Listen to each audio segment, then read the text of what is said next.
या सगळ्या राड्याच्या संदर्भात विकास गोगावले यांनी नेमकी काय प्रतिक्रिया दिली आहे?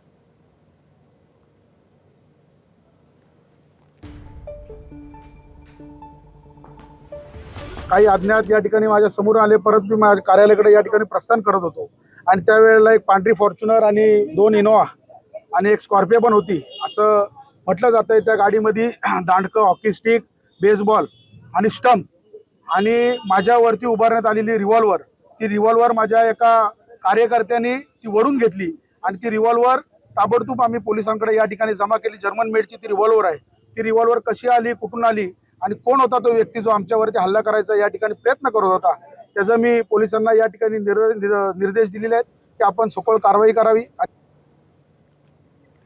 तर आपण जाणून घेऊयात नेमकं काय घडलंय महाडमध्ये प्रभाग क्रमांक 2च्या मतदान केंद्राच्या बाहेर राष्ट्रवादी आणि शिंदेच्या शिवसेनेचे समर्थक यांच्यामध्ये वाद झाला।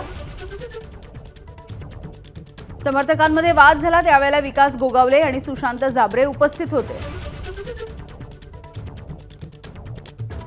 वाद वाढल्याच्या नंतर सुशांत जाबरे यांनी विकास गोगावले यांना पिस्तूल दाखवलं असा सेनेचा आरोप आहे। पिस्तूल दाखवल्यानंतर दोन्ही समर्थकांमध्ये धक्काबुक्की झाली आणि त्यानंतर हा राडा झालेला आहे। एबीपी माझा, उघडा डोळे बघा नीट।